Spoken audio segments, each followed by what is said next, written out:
w całych Stanach 7 milionów ludzi. Zobaczcie. Millions of Americans took to the streets today with one simple message for President Trump. You are not a king. Demonstrators in more than 2,500 cities and towns gathered for the No Kings events. And according to No Kings Media, nearly 7 million people came out across the country today for these protests. That's 2 million more than the last No Kings protests that were held back in June. The rallies come as Trump escalates what experts warn Chicago, is his Nowy Jork, authoritarian Boston, reach targeting Atlanta, cities, people, Concord, and institutions that oppose Nashville, him. I spoke with some of Los the protesters Angeles. here in New York City earlier. Here's what they had to say. We're still fighting for the promise of what this nation can be, and they are fighting to turn back the hands of time to bring us to darker times. No, they're not going to intimidate us with tyrant talk. We are out here to stand up for this democracy. The military is used for the defense of this country. It is not used to control the citizenry. Trump is turning the military into his own Praetorian Guard. Do not cower to the fascism and the threats that are coming from DC. That's what they want us to do, and they will only be successful in that if we remain silent. And joining us live from the protest in Los Angeles is Jacob Soboroff, MSNBC senior political and national correspondent. Also with us is George Conway, attorney and president for the Society for the Rule of Law. George also attended one of the protests today. He's also on the board of a 501c4 that helped promote the events. Jacob, let's start with you. What's it like on the ground there? Antonio, I was watching you all morning, and the vibes here feel like a lot of the vibes that I was watching you walk around in all morning in New York City. We're in the middle of downtown Los Angeles. We're on Grand, right? Yeah, we're on Grand Street. This is the heart of the Civic Center. There are people as far as the eye can see, both in this direction, and then, Tony, let's swing around and just show them what's going on over here. This is the heart of downtown Los Angeles. You can see the Walt Disney Concert Hall in the distance out here, and people are stoked. This is a jubilant, peaceful, celebratory atmosphere, and everywhere you look, the idea that Antifa is on the streets. This lady's, look, she got a big smile on her face. Come over here.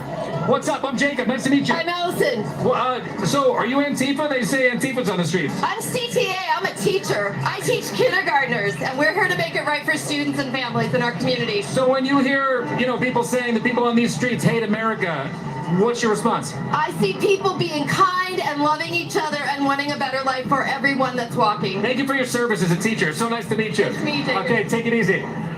It's everywhere, like I said, everywhere you look. What do we got on this one? Stop Trump from rigging the election. Prop 50, right?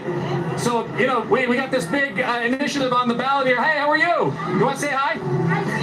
Well, we're live on MSNBC. What's up? What's your name? Rosa Kini. Have you protested before? No, well, yes, with Cesar Chavez. What's it like to be out here? I emotional. So you went from Cesar Chavez fighting for the rights of the workers to being out here. And Imperial Morales, Salinas, you name it. Amazing. Thank you. That's my daughter here. What's your name? Angela. Angela, it's so nice to be out here with you. What does it feel like to be out on the streets today? It's good. This is my first time. Ever? How are you feeling? Good. Very good. What brings you out to the streets? What doesn't? I mean, everything that's going on in this country is horrible. Taking away our rights, taking away our neighbors, kids being scared to go to school is horrible. And you're fighting back? Yes, of course. All right, you be safe here today, all right? Nice to meet you guys. It really is electric, guys. And look, here's another one. These inflatable suits, everywhere you go, people are partying. Where'd you get that suit? I bought it. Amazon, but I don't really. We're live on MSNBC. Tell me, what's the number one thing that brings you out here right now? Anti-fascism. No kings in this country. It's not allowed. We didn't vote for it. We don't want it. Ice out of LA. Ice out of LA, please. It's so nice to meet you guys. What are your names? Amanda. Brooke. Amanda and Brooke. All right, nice to meet you, Amanda and Brooke. Let me hand you that if that's okay. Can I hand you that? Wait, check this out, guys. It's loud. I don't know if you'll be able to hear me or if I'll be able to hear you, but I mean, it is a real party. Hold on, let me say hi. How's it going in there? It's going well. How are you? Have you guys done this before? I feel like I've seen you guys out and about a lot. Yeah, also it's always at the space where healing needs to happen. When you hear people out in D.C. say, these people out on the streets hate America, that this is Antifa, what is this? What are you seeing right now? This is love and power and community. Love and Power Community. What's your name? Valeria. Valeria? Nice to meet you. Jacob, take care. Thank you. All right, guys. Wow. This is not, there are no clashes. There is no violence. This is a big, peaceful, loving day on the streets of Los Angeles. Guys? Jacob, what's the best sign you've seen today? Oh man, the best. How about one that we find right now? Oh, here. This is very California. This is very California. The only orange monarch I want, the butterfly sign. They just asked me what's my favorite sign. Check it out. Nature Very lovers right California. there. Hi. Say hi to MSNBC. Hi, MSNBC. Guys, we love butterflies in California. Who doesn't love butterflies? Jacob, make sure you get a energy bar or a Red Bull for your cameraman. You're really working them hard with all those movements across the protest. You know, Get your I steps got them in. in my backpack. That's why I brought the backpack. There you go. Stay safe, my friend. We'll check in with you a little bit later. Greatly appreciate it. So, George, we want to check in with you in D.C.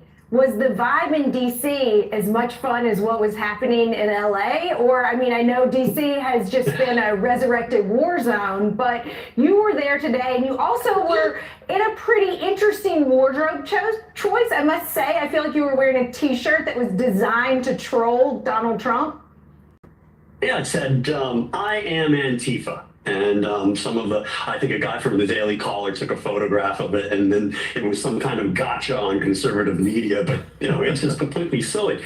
I mean, I was out there with my dog. I was out in Arlington, Virginia, shortly after 9 a.m. For a march that started at 10. I was there with my corgi, Clyde, and he Clyde wore might this. be Antifa. Clyde might really be Antifa as a corgi owner. Yeah, he wore He's a this. stable I genius also when he's a had, yes. And then I also had, just in Oh, case man. we ran into problems, I had a bag. Are you showing us your of bribes cash. on live TV? Here, I mean, thanks for having me on. But anyway, You're supposed to do that No, after and I the got- show ends, George. oh, sorry. No, and there was some kind of like a giant puppet of Donald Trump, with an orange face with little hands that they were manipulating, and I stood up to the puppet like I was making a peace offering with the Cava bag, and So, but anyway, Mr. Soros came through. I mean, it's great. I was like, I had all this walking around money thanks to Mr. Soros. But anyway, it was absolutely a love fest. It was absolutely a lot of fun. I mean, I think the problem we have in the modern world is people watch this stuff. We doom scroll on our phones and we're just like, oh, what can we do? What can we do? And all of a sudden you get out there with tens of thousands, hundreds of thousands of people who feel the same way you do. They may have different philosophies and backgrounds and interests and come from different walks of life, but they understand that something very wrong is going on in America, that America isn't being run for Americans, that it's being run for a small group of people who want to basically pillage the country and leave nothing for the people, and to basically, take away democratic self-governance. And that's not, we have to accept the fact that in a democracy, you don't always get what you want. And what these people are doing is they haven't gotten what they wanted, not everything I've ever wanted, we get to the political process, and they want to basically call the process to a halt. And they want to destroy all the things that they haven't been able to stop over the years.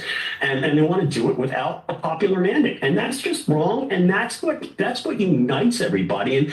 And Donald Trump, I mean, what you saw out there wasn't just Democrats. Okay, maybe obviously in New York and D.C. it's heavily weighted toward Democrats, but you saw on social media, people in Birmingham, Alabama, people in Boise, Idaho, and places like that, places in smaller towns everywhere.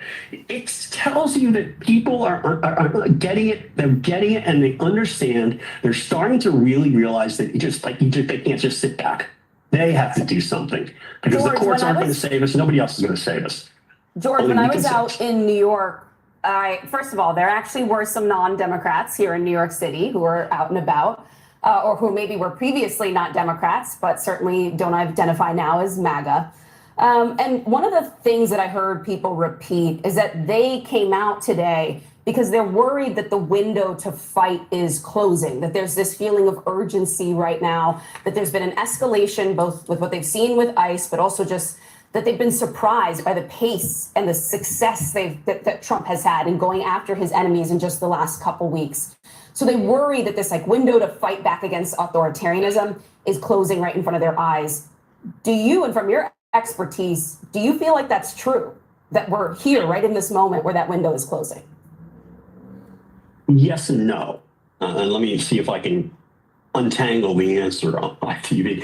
I think that if people weren't getting together and doing this at this moment, we would be in big trouble.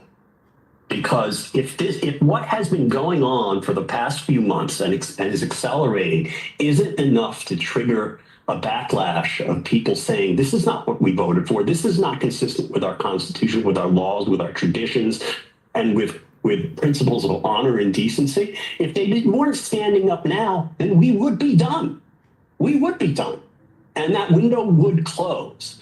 And I think what's going on here is people were afraid that window was closing because nothing was happening. People weren't getting out on the streets. And now they know they can keep that window open. They can do it. They can do it by getting out there and showing that they're willing to go out there and take the time to fight for their beliefs. And then going out there and, really importantly, realizing they're not alone. So that was this was a very, very important moment. And I think people are starting to understand too, this is going to be a marathon, not a sprint. Okay, Trump isn't going to fold tomorrow because of this wonderful 7 million people gathering throughout the country. But it means that people are willing to go out there and they're going to get more excited. They're going to get more people, more friends. They're going to tell about oh, this was fine. It was actually fun. Right. And we're going to see bigger and bigger and bigger events as time goes on. And the momentum is definitely on the side of the people. Yeah.